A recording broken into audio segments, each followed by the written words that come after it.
ధనం ఉన్నా లేకపోయినా, ప్రోత్సాహం ఉన్నా లేకపోయినా, పదవి ఉన్నా లేకపోయినా, చదువు ఉన్నా లేకపోయినా, కాలం నీ తరపున లేనప్పుడు నీకు ఉండాల్సిన ఒకే ఒక బలం నీ ఆత్మవిశ్వాసం మాత్రమే నేస్తమా. అత్యవసరం అనుకుంటే కాలాన్ని అమ్ముకో, కష్టాన్ని అమ్ముకో, ఆస్తిని అమ్ముకో, తెలివిని అమ్ముకో, తెగువను అమ్ముకో. అంతేకాని ఎంత ఆపద వచ్చినా నీ వ్యక్తిత్వాన్ని అమ్ముకోకు. నీ వ్యక్తిత్వమే నీ బలం నేస్తమా. గట్టిగా ఏడవాలనిపిస్తుంది, ఏడవలేను. ఎవరికైనా మనసులో బాధ చెప్పుకోవాలి అనిపిస్తుంది, కానీ చెప్పుకోలేను. నాలో నేను నలిగిపోతున్నాను, నాలో నేను కుమిలిపోతున్నాను. కొన్ని జీవితాలు అంతేనేమో కదా. మిమ్మల్ని నమ్మేవారికి ప్రాణమైనా ఇచ్చేయండి, మిమ్మల్ని వదిలి వెళ్ళేవారికి దారి ఇచ్చేయండి నేస్తమా.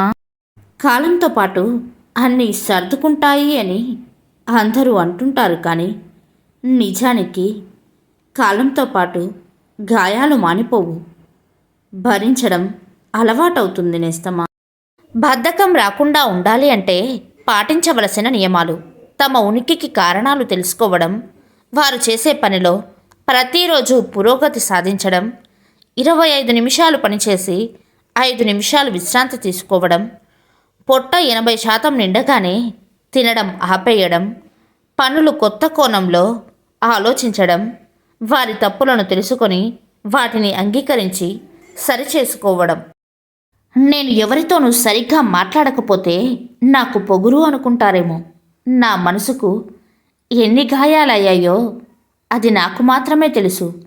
మౌనంగా ఉన్న ప్రతి మనిషి వెనుక ఏదో తెలియని బాధ ఉంటుంది. గ్రహిస్తే చాలు నేస్తమా. ఎదుటి వ్యక్తికి నీ పైన ప్రేమ లేనప్పుడు నువ్వు ఎంత ఆరాటపడినా వ్యర్థమే అవుతుంది. దూరమైనప్పుడు వచ్చే బాధ కన్నా గుర్తుకు వచ్చినప్పుడు వచ్చే బాధ ఎక్కువ నేస్తమా. ఓడిన ప్రతిసారి లక్ష్యాన్ని మార్చుకుంటే ఎప్పటికీ గమ్యాన్ని చేరలేము.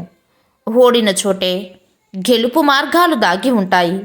వాటిని గుర్తిస్తే విజయం నీ సొంతం అవుతుంది నేస్తమా.